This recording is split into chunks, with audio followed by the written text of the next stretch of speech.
Security Network Agency, Amotekun Corps, has officially opened its fifth batch recruitment exercise, BR05, as the state government continues its effort to strengthen security and protect lives and property across the state. This was disclosed in a statement signed and released on Sunday by Muhyiddin Fabumi on behalf of the Corps Commander on Sunday. Established on March 4, 2020, through a law passed by the Ondo State House of Assembly and subsequently amended on July 13, 2022. The Corps said the latest recruitment drive aligns with the government's ongoing effort to expand its regular office cadre and strengthening operational capacity. The agency highlighted its mandate to systematically gather, document, evaluate, and analyze information to generate actionable intelligence for tactical, operational, and strategic purposes, as well as to investigate and prosecute suspects. It is noted its collaboration with security outfits in Ogun, Oyo, Osun, Ekiti, and Lagos states to combat crimes such as kidnapping, terrorism, cattle rustling, destruction of farms and crops, livelihood losses, human trafficking, courtesism, so to say, highway robbery and sea piracy, oil bunkering, and others offenses, while assisting law enforcement agencies in apprehending offenders. For details, check the Hope newspaper. All right, that's the indication that that's a way to really up the ante in enhancing security of lives and property in Ondo State. With that, we put a wrap on the check of stories, the headlines in the national dailies this morning. Do check details of those stories and many more in the papers we touched, and also very many that were thought of this morning. We'll take our first break on that. We're returning in time for the topical issues of the day. Mr. Wilson.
business management and director of business and investment management at the Ondo State Investment Development Agency, ODIPA. Femi Akaraku joins us in the conversation. Good morning. Thank you so much for joining us on here today. Thank you very much. Good morning and compliments of the season. Thank Now you that very much. we have Happy launched New Year. ourselves into Yes. December.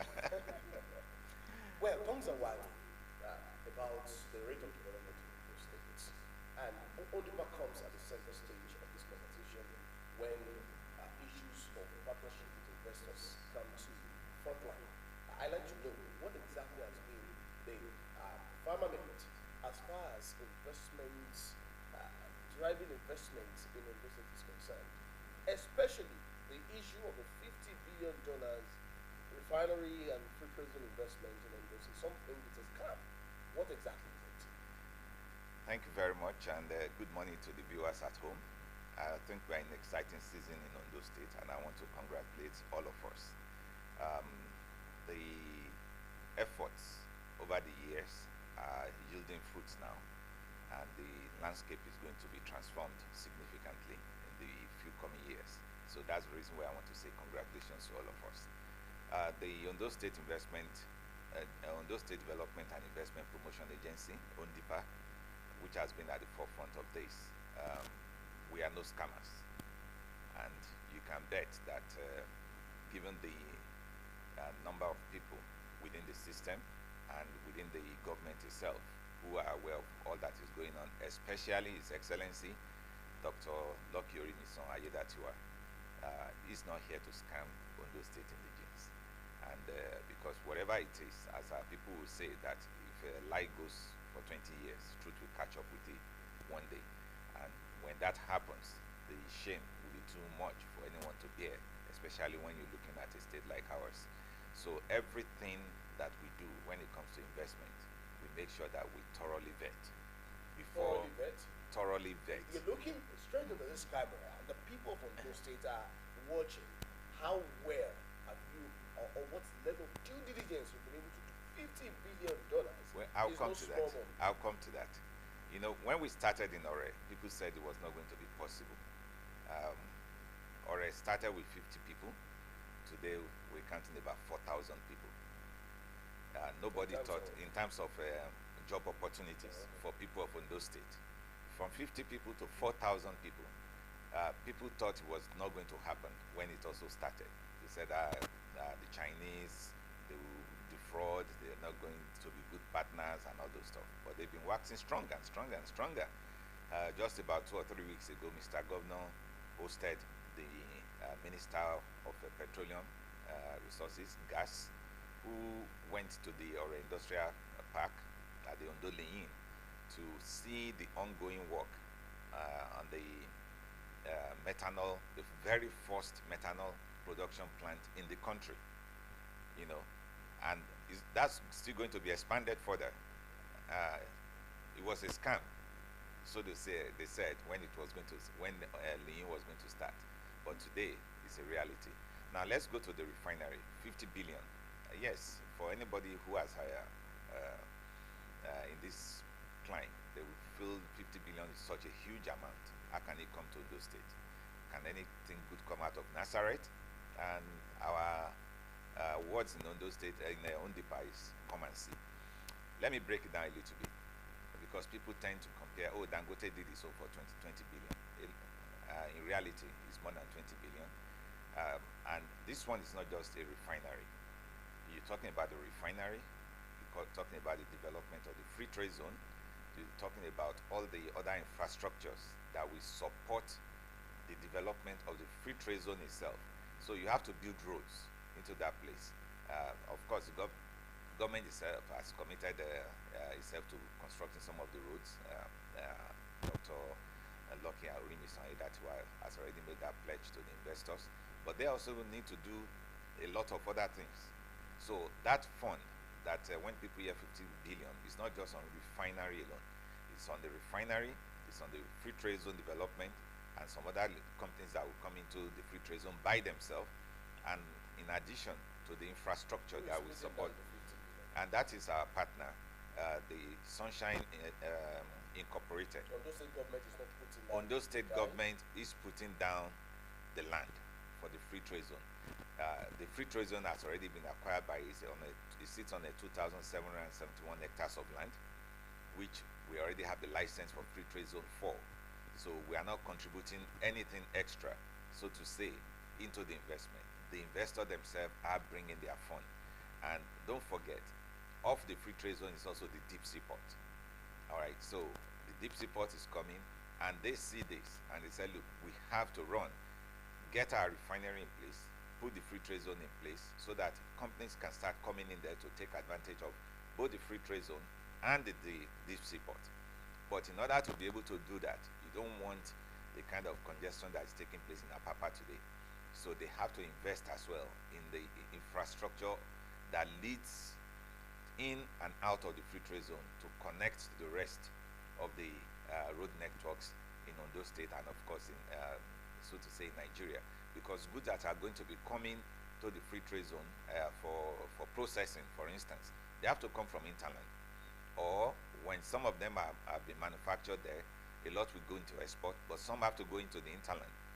Roads have to be constructed, and around that place, don't forget that it's a waterway. We have many waterways, water bodies, which have to be navigated, which have to be crossed over. So the 50 billion is meant to capture all this together. Okay, that sounds like a very massive project. I want us to take us through the timeline of this project and the phases involved. When exactly the people of Ondo State start seeing the deliverables of this project? I'll rewind a little bit. In July this year, that was when we executed the agreement for the free trade zone and the refinery with Backbone Infrastructure Nigeria Limited. And Backbone then went to get their partners, Nefex. They are based in Middle East, in Canada, and in London. So somebody said on one of the reports that, oh, they just registered about a month or two before we signed, before they visited Nigeria, and that even the registration address is one flat in a residential zone. So I laughed, because it shows the level of ignorance of some people when it comes to how companies are structured. So those companies have verifiable address. They have BINL is in Nigeria. They brought their partner, which is Nefex. Nefex is as verifiable address in Nigeria. Yes, they are Where? based in Abuja. In Abuja. Yes, and their partners are across 3 different countries. All right. So if I want to have a partnership with you, I have my company, you have your company. When we register a new company, somebody can then say that, oh, they just registered the company last week. Doesn't matter. Those of us who are the promoter of the company, we have our reputation, we have our expertise, we have our history, but we are starting a new company together, and so we have to register that new company for this purpose, because in the eye of the law. so it's called this will the special. person dealing with your company or my company or the new company. Is the new registered? company that so is if registered. anything goes south, who is to be held responsible? The people, that company is meant to be held responsible. In the eye of the law, is that new company. It is that new company that is responsible. But So it you does, and I could wash off our hands. yes, and say but we then will we not are do that. invested in it. We are the one putting our fund into that new company. So we will not let it. So go south. we will not let it go south. Oh, okay. All right. So that's why it's called special purpose vehicle, because I can't just be putting my money and then you putting your money and we say we are doing something without it being in the channel. So we have to create a new company. And if I have my own company, Femi and Co., if I need to transact business with him, I will have to create a new company with him as well. So that the company has just been recently created does not mean that the people who are behind are not credible and are not capable. All right. So let's look at our pride in Nigeria, Dangote. Dangote had Dangote Industries, but when he was going to start a refinery, it became Dangote Petrochemical. So when It's SPV for that. exactly, Okay. so somebody can then look at, oh, they just registered this company 2 days ago, and they want to do $20 billion refinery, but then look at the person behind. That's Dangote. So that's the kind of due diligence that we also carried out, and then we're capable. And before we go into any kind of MOU, this is the work that ONDIPA does, and that's the reason why you never see any one of our MOU goes out and it's at the fault of government, it's always typically the partner who has breached his or her own obligation for several other reasons. Well, you have driven us elsewhere, but let me take you back to what he wanted you to answer. When should Now, on the timeline, investment come to thank you. fruition? So, on the timeline, we executed the agreement in July. They got their partners to visit in the month of November. That shows dedication, because you just don't fly about 16 different people into Nigeria and they also following you if they are not serious about what they want to come and see. So they came, they saw, we went to the location, they met with Mr. Governor, they were convinced this is a good investment for them. And by God's grace, they are planning that by February, during the anniversary of Mr. Governor, they'll be here to do the groundbreaking.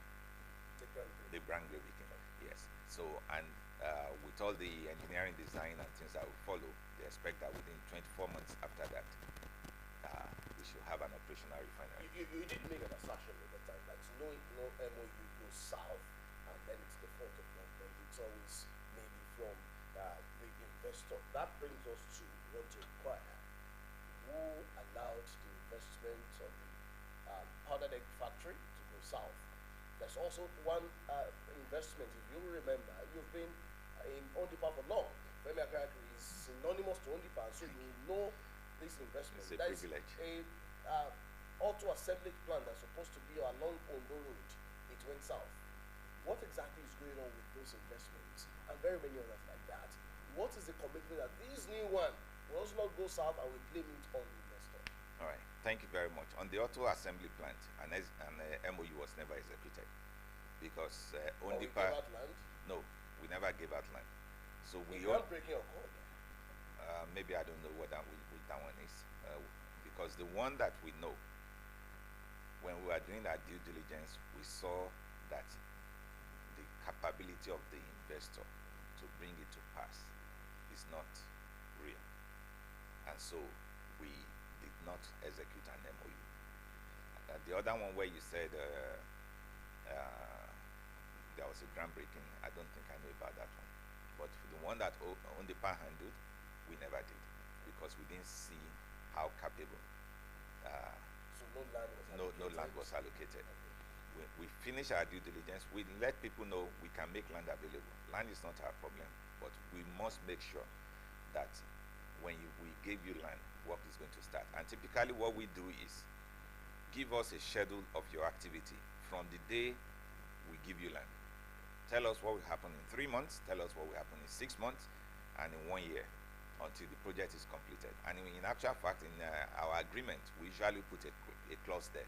If any phase of your project delays more than 6 months, we will contact you, because sometimes we know that, yeah, it's not always straightforward.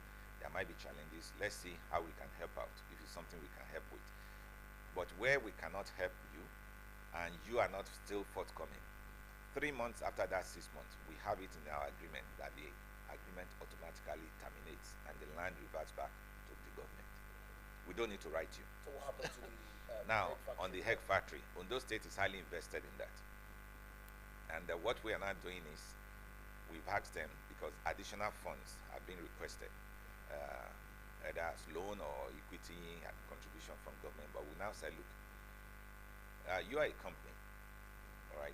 And Ondipa does not really have an oversight. We have people on the board, but Ondipa will not have an oversight because that will go against the CAC rules. But we now said, now if we need to inject fund, additional fund, we need to carry out an audit. Let us see how the previous funds that we have contributed, you have contributed, how they have been utilized based on the realities on the ground. And that audit is ongoing. Based on that audit, when we see that yes, the funds have been properly justified and justifiably utilized from both parties, so meaning that Ondo State has met its obligations in terms of what you need to fund, you have also met your own obligations, and those funds are representative on what is on the ground, then we can sit down and say, okay, let's move forward and see how we can add additional funds. The project is a very highly valuable one. and the impact will cut across many strata of our economy. So it is not abandoned. It is not abandoned. It is not abandoned. The Ondo State government I think it will not be abandoned. and the with Dr. issue of Lucky development. Aiyedatiwa is keen on seeing that project work, because don't forget, you're going to have 500,000 eggs per day in demand. They are not going to be the only one that will supply that egg. At some point, people will have to be trained, equipped to be able to supply those eggs, so that the factory can run optimally. So you have our women, our youth, everybody producing eggs for this factory. All right. The chicken, after they finish their egg laying lifespan, will have to be consumed. All right, they have to be sold, meaning that you can actually bring down the cost of chicken in the state, and then by extension the rest of the country, because now you're going to have a lot of chicken production. Beyond that, feeds. It means that our agricultural base can actually be ramped up to provide the cereals and the other things that we need to feed those chicken. So you can see how this is interconnected, such that it can create lots of job opportunities for people of Ondo State. And maybe we'll not be able to do it alone. You have nearby states also bringing in things, and that enhances commerce. So that's why that industry is very strategic for us to. And Dr. Lucky Aiyedatiwa has vowed that he will make sure that it works. But we just want to complete the audit, let us know where things are, and then we'll be able to move forward. Okay, thank you so much for that explanatory assertion there. I want you to take us through the concept of joint venture between the ONDIPA and the Ondo State government. What does it really entail? Ondo State, ONDIPA is a creation of Ondo State government by the law of the House of Assembly. So we are just an agency of the government. So we don't have partnership with government. Government owns us. We are just an agency. But when we now go out and we go and meet private sector who want to invest in Ondo State, then it's at that point that we find what kind of relationship that will suit what we want to do. So sometimes it's JV, which is joint venture, in which case Ondo State needs to contribute something. They will also contribute something. Maybe we contribute land, or sometimes, which we try not to contribute money. They contribute the expertise, the management, and the funding to see the project through. And so we form a joint venture. Well, apparently it seems that the last administration and also this administration they seem to be so ambitious to change the narrative of Ondo being civil service states to becoming industrialized. But in the course of all of these questions are arising, what's the update on cassava to ethanol project? What's the update about the issue of rice milling? There's one along the Barauke axis that's supposed to see the limelight and be fully operational. What is the update? All right, thank you very much.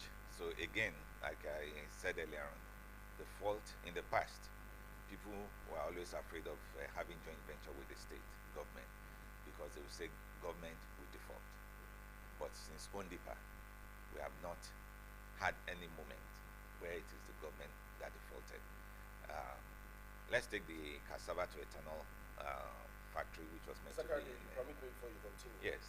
ONDIPA has midwifed investment that it's not the government that defaulted. Isn't that an assertion that ONDIPA is not doing due diligence to ensure that it's not dealing with investors that will default? You have to look at it that not everything is meant to be successful.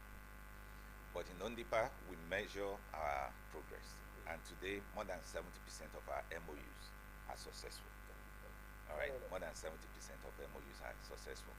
And even the ones that are not successful, some are just stalled for technical reasons, for financial reasons, not on the part of the government, like I said, typically on the part of. Yes. So the cassava to ethanol is in partnership with NNPC. And today you won't say that NNPC does not have money. It's probably the richest organization in Nigeria, so to say. But if you see the kind of changes that have been taking place in NNPC over these last 4 or 5 years, and because it's a very huge organization, the momentum inside is so dynamic that some project then gets overlooked, not forgotten, because somebody else comes and wants to accelerate certain How things. rich is this year? Well, they just declared is it 5 trillion naira profit recently. Yet it has 8.07 trillion naira outstanding debt. Companies will always have debt. As long as you are able to structure your debt and you are paying on them, it's like. Would this be what is also affecting that engagement? I don't think so. I think it's just changing priorities because of new people who come on board and they want to accelerate certain things, and of course some other things we suffer. But no investor bypasses a very serious partner and then has some other priorities. When it comes to organizations, yes, they do. And if you look at the ethanol plant, it's meant to be used to blend petrol, all right? But their own refineries are not working now. So what do they want to blend with? Assuming that their refineries are working and they are producing, then they can say, look, the ethanol plant that we're meant to have in Ondo State, let's get it working as well, so that we can send that to the blending, to the refinery to blend the petrol. But if their refinery is not working, then they have to make sure, focus first on what they need to do with those refineries to get them working before they start looking at, okay, next is the ethanol that is meant to come from Ondo State for us to blend. Is there a hope for that engagement or investment, therefore, with the prospective refinery that the government says is costing investors $50 billion? Well, when this one comes up, then the option exists that they can then look at it that can we get ethanol locally, or can we build a plant locally to support that refinery for blending purpose. According So, to yeah. what you said about not everything can be successful, I quite agree with you that you win some, you lose some. Now, I want you to share success story, investment success story, one in particular to be specific, that has actually attracted massive job opportunities. Yes, I just mentioned the Ondolin one, going from about 50 workers to now about 4,000 workers. I think it's a huge success story. And And the people, they are feeling the impact. oh yes, absolutely. I mean, when you get to that area today, it's more like a campus with number of people working there. You drive in and you can be inside for nearly 2 hours, going from one factory to another. In there, they make MDF board, HDF board, ethanol, lace material. I mentioned methanol earlier on, and in fact, they were doing truck assembly at some point, but I think that stopped because of offtake issues. So yeah, that's a big success story. Before we let you go, because of time, what is the level of welfare of the people working there? Chinese companies, with due respect, have had history of molestation of their workers. How well is government looking into that does not be the lot, that's not be the lot of the workers there? Yeah. So in Ondipa, we also do what we call aftercare services for companies that we attract to Ondo State, or companies who just come to Ondo State and that we get to know. We visit them, find out how they're doing and how they are thriving, and if there's anything they need from us. And I'm proud to say that Ondolin, we have a very strong relationship. We made them understand right from the onset that our people that are going to be working with them need to be well treated. We have asked questions from people directly. In fact, right from the gate, you will see the disposition of the people, that they look happy. They look happy. So anytime we go there, we call people to the side. How is your work going there? Are you happy? And without the Chinese being around us, they tell us how they feel, and it's been very positive. So many And things. one thing which I will also say is, Alright. when we visited the methanol plant, we could see the level of training that they're giving to Nigerians. I'm very proud of it. So many things we would have loved to still talk about, but because of time and also your share. Maybe we have- before we close this segment, I would like him to do a kind of call to action. What message do you have for investors watching you right now? Probably you want them to come and invest. So what message do you have for investors watching you right now? One of the things that I always tell investors is your investment is safe in Ondo State, whether in terms of agreement with the government, because we respect agreement, or in terms of security, because one of the things that worry people is, are my investment going to be safe? With the people working for me, are they going to be safe? and want to express our profound appreciation to the government of Ondo State that the security issue in Ondo State had been well taken care of. It's something which we are always very proud wherever we go, that Ondo State is a very, very safe place. And you can go across the entire state without issues. All right, Mr. Femekak is the Director of Business Development and Investment Management at Ondipa, and we've been having conversations on the issues of effective partnership through investments in driving the AIDA to our youth market. I thank you so much for your time on here Thank you today. very much I hope for that calling. very soon we'll be able to have more time to really still delve into these issues. Look forward For to now, we'll take a break. When we return, we'll go into yet another conversation. Please just stay with us a while.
Thank you for having me. Good morning. I'd like to know your assessment of the inclusiveness of the Nigerian health sector for the elderly. Are we really doing the right thing? Honestly, we're not doing the right thing. Okay. I'll start this way. There's the issue of priority. I've sampled opinions with my experience in different areas and different locations in the country. The elderly are not being prioritized. give you an example, a personal example. I took an elderly man for a haircut. I got in, we met people there, quite all right. We were there for 30 minutes. I was patient. Of course, he's elderly, he's not supposed to raise his voice or get angry. 45 minutes, I became furious. I'm just giving you one example out of many. The elderly are not being prioritized. For instance, in Western countries, for example, they have their bus facility. They have priority seats for the elderly. That even if an elderly is not sitting on that seat, nobody is expected to sit there. So the key word I'm picking is priority for the elderly. We are not giving them priority. At times, the way people react to elderly, you think the elderly ones are bothering them. Yes, I've seen it a lot. At times I have to hold myself from having to reprimand people in this respect. So we need to prioritize the elderly in Nigeria. Maybe a case of also having to increase advocacy in that regard. A lot of it. Especially when you look at the way and manner advocacy will raise the support of people with disabilities. Advocacy Yes. will raise in terms of people living with HIV/AIDS. Advocacy Okay. will raise about people living with TB. Yes. And so on and so forth. Perhaps advocacy still needs to be enhanced in this regard. Enhanced 100%. A lot of awareness needs to be created. You mentioned TB, you mentioned a few other ones. There are specific, not diseases, health challenges the elderly are experiencing, like dementia, like high BP, like for the men, prostate enlargement, arthritis, just to mention a few. They need adequate care. Yes. Interestingly, we're talking about the government, yeah, the general public, not just the immediate family here. Even the immediate family we're talking about, I don't see them getting adequate care, even from the immediate family. You Who mentioned is responsible for that? By their own family? yes. One major thing is this. I'll use the parlance of these days.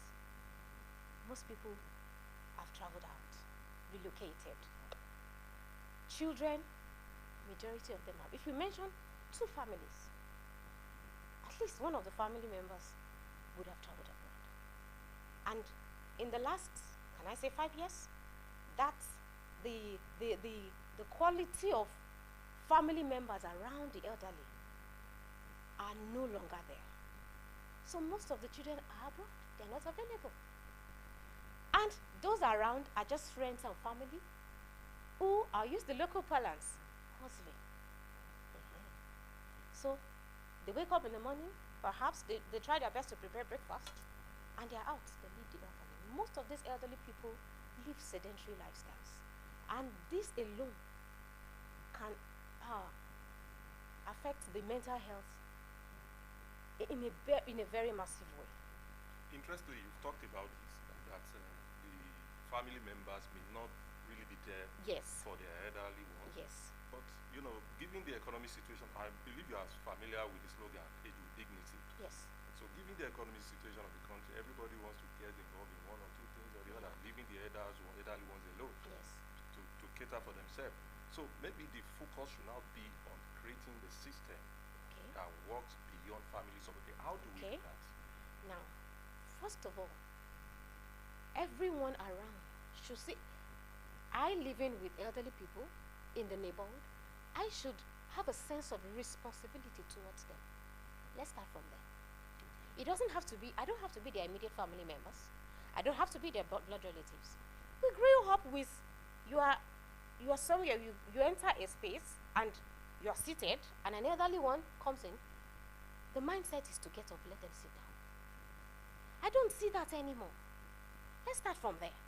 Because all these little things accumulate to helping them. Already, if you look around us, most of the elderly ones here are retirees. They've had active years. And Imagine someone who has been active for 35, 40 years and is suddenly redundant.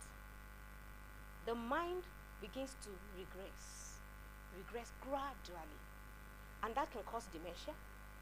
It causes me. I have examples of people, of elderly ones with dementia, and believe me, it's not pleasant. They need a lot of support. Let's start from putting structures in place from every individual. Let every individual help the elderly. For instance, there's an elderly in my area, elderly one in my area. I know that he or she lives alone.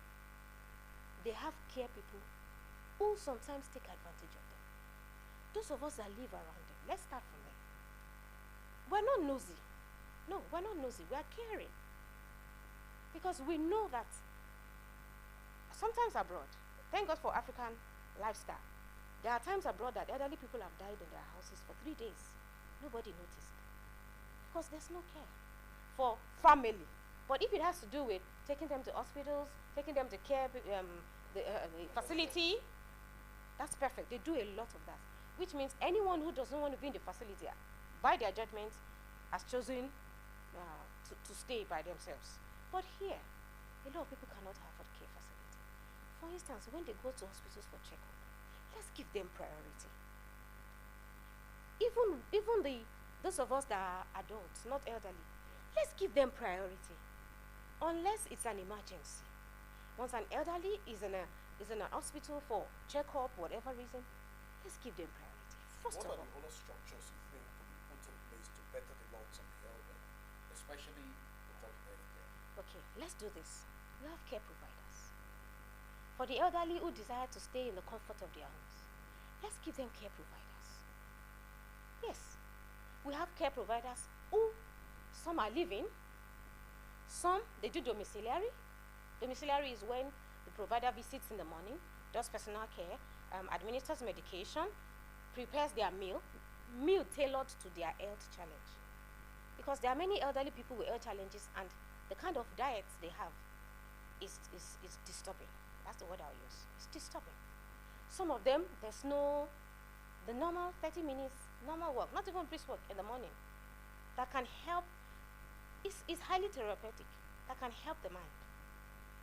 The kind of meal, the way they should eat, these are things we should help them with. Water first in the morning, warm water in the morning, sometimes with lemon, sometimes with cinnamon.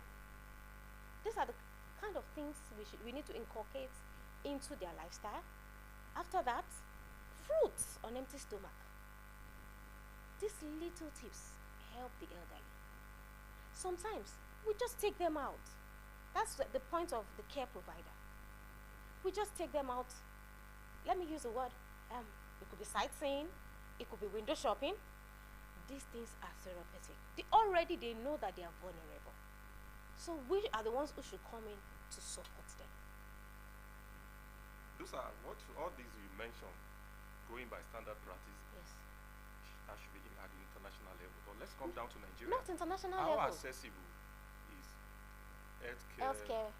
provider service in Nigeria, given their economic situation? How accessible? Is it that expensive, or is something an average family can afford? I mentioned something earlier.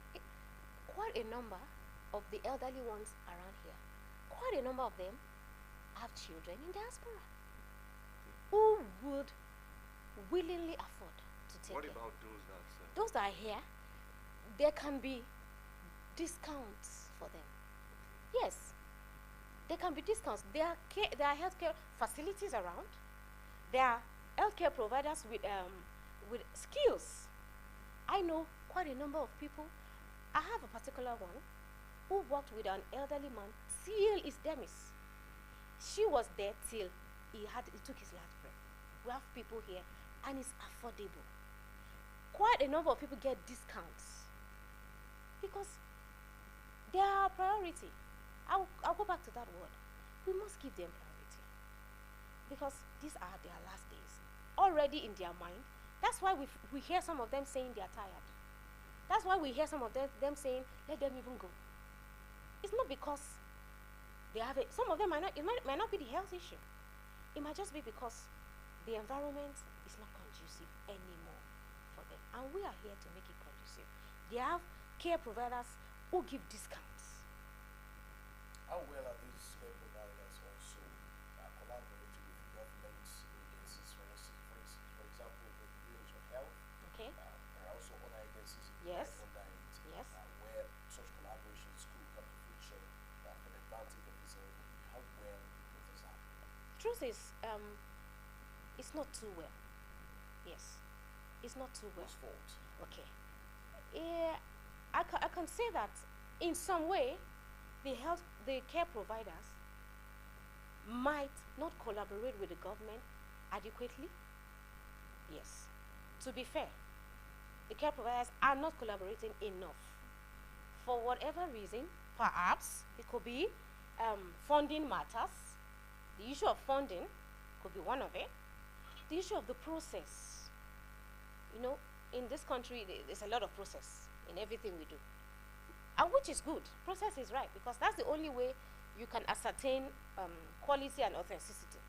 So we have to go through the process to collaborate with the government for the elderly. So what's the expectation from government in this regard? I'm looking at the Ministry of Health. There's a lot they can do. Yes. We care providers need to be intentional. Approach them, work together. Let's go to the table. How organized are healthcare professionals? Because you cannot approach government agencies individually. How organized are healthcare providers who are not in the core of Medical care. Not less than 60%. We are organized. There's any corporate existence in terms of association, because like he said, approaching government in this regard may be Okay. very difficult if it has to be individual strategy. Yeah. But speaking of, do you have an approved association that can actually At the help moment, you achieve that? At the moment, because the healthcare facility in Nigeria, the healthcare system, is just emerging. Let me use that word. Okay, coming up. Yes, it's just emerging. really? Yeah, there is been, but it's just emerging in the sense that Are you talking people are about just cashing it. People are that just of the care for the elderly? yes, Okay. yes. The care for the elderly. I've checked quite around. I've seen a few. That most people believe that the elderly should just be in their homes alone. Even domiciliary care is not. It's not common. That's why. So I see it just emerging. The awareness is not enough. Like you mentioned, the advocacy. We need to heighten it. We need to heighten the advocacy, the awareness. A lot of people came up to me and they're asking me, oh, this is available. I didn't know, and I had to send this person to Abuja for care.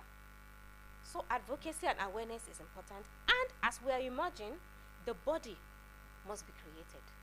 Because that's like you mentioned, the government can actually recognize it. So now you are working towards that. Yes.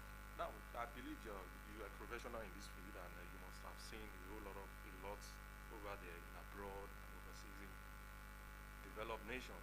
Yes. So what are those social security benefits attached to the elderly that we can actually incorporate into the system here in Nigeria? Maybe like take a copy from there as a feasible one, I must say. The social security benefits. I'm still going to go back to the You made mention of, when you enter the commuter bus, for instance, yes. There are seats. There are especially priority seats. for the elderly. Yes. Any other ones? Okay. They give them experiences. Let me use that word. Okay. They create events for the elderly. I have taken one to a dance event. They just played music. They provided lights. It wasn't Christmas time. They provided lights, and some of them sat down. They were all elderly people. Some of them sat down, and they took care of them. It was not on them. If they were going to pay, it was discounted, because they realized that the mind has a lot to do. That's another one. Then we must give them facilities. Sometimes they need 24 hours watch. We must give them facilities that are trusted. You're advocating for something like the elderly people's homes? Yes, care facility. Some of them like the comfort of their home. That's domiciliary. They need a lot of them need monitoring, 24 hours care. While they are sleeping, I have done that. I'll open the door and check. There's a way we leave the door. Is they won't wake up. We just check, and that's it. 24 hours care. It's a shift work. Someone does in the night. Somebody come. If we check this, a lot of them will live longer. To my mind, this care for the elderly cannot and will never be the duty of just one person. No, It no, no. must be a concerted effort as it were. What Collaboration. roles do you think should be played by, for instance, religious centers, Okay. the significant others in society? Okay. What roles are you expected to play? Because sometimes, if you agree with me, societal balance will also translate to health balance for these elderly ones. Yes, I do agree with you. Awareness for the religious clerics, clergy, awareness. I mentioned earlier that everybody is busy hustling. We need to create awareness. We need to involve them and collaborate with them. For instance, seminars. I know someone who does retirees forum in this city. Once a month, the retirees gather, they sing, they are happy, they eat. We can make it twice. The second one will be different activities, not monotonous. So we need to collaborate with them. So if we must prioritize now, Yes. should we take emotional support over financial support? Which one do you think should come first? We have to In we have care to, for elderly. we have to tailor it to the need of the individual. Yes. So we must first understand the need of. We tailor to the need of each individual. That's it. All right, we do hope that in the coming days and weeks, months, and years, there will be an improvement in the way we care for the elderly. I really desire to see that. All right, Luakoka, healthcare provider, you're sharing thoughts on caring for the elderly, especially looking into their health. Thank you so much for sharing. Thank your you for insight having with me. us. Thank you for All right, we'll take another break. When we return, the outlook continues. Listen to us.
outlook all along. If you check the streets of Akure, it's just to ensure that there is free flow of traffic. Well, looking at the reimagining of the first bank, which was a roundabout before, now a junction, as a former chairman of CAN once put it. That's also been replicated at the experience better flow of traffic with the removal of those concrete curbs that demarcated the roads. But beyond that, there's also the need to ensure enforcement of the ban on roadside trading. Yeah, those pedestrian walkways are meant for what they are meant for pedestrians. They should be left for pedestrians so that vehicles can be able to really apply the place properly without any hindrance. What do you think, Alex? Absolutely. When it comes to urban planning strategies like this, government has to, it's not enough to make the environment conducive, but they must also do well to ensure that all the plans and the laws are well, implemented and prevent some of the pedestrians, like you said, the traders trying to make money. They should work on them to ensure that everything is properly organized. Akure City is we can't say it. We share a fair traffic, given the fact that compared to cities like Lagos and the rest. But that's it. The Obadeshida, the Ojaoba section of the Obadeshida road should be critical, and it's not government alone. All hands must be on deck. The commuters, the residents, the pedestrians will ensure that we have a successful and a smooth festive period. That is very, very important. And as well, in area like the areas mapped out for high traffic or heavy congestion, government should also do well to educate the people on the need to probably take alternative route or create demarcations that will ease traffic congestion this time around. Well, I think beyond that, we should also look at something. Beyond these efforts at removing the curbs and all of those other things, enforcement remains the vehicle for compliance. This is a clear call to the Ministry of Transport. Now, there is a special advisor there. Also to the Ministry of Physical Planning and Urban Development. There's a commissioner there. And also the enforcement task force of the governor. There must be proper work done on that place. Now, we must also be deliberate and intentional. It should not be because of the festive season alone. If indeed we want the city to look normal and it should be what it should be as a city, it must not just be about the festive season. If people have not imbibed the culture of Standard of playing, mass planning strategies. correct, they would not be able to also do that conveniently during festive season. They must make it a part of themselves, and that can only happen through enforcement of these regulations and directives. Absolutely. Even the agency involved should also learn from the last year experience. What can we do this year to avert the occurrences that somehow shaped the urbanization of Akure last year? It's very, very important. Well, we do hope that in the coming days, weeks, we'll expand the conversations on this matter. Absolutely. And we'll be able to also engage critical stakeholders in this regard. Alex, it's time to go. Yes, we are to go. We are good to go. Of course, we return next week to another exciting edition. Do well to follow us on all our social media platforms. Subscribe, like, comment. As the case may be, we really want to hear from you. Until next week, Alex Adejoye wishing you a productive week. I'm Sonny Kolaole, wishing you happy December and a fruitful celebration. Happy holidays, Christmas in the air, Sunday. Yeah.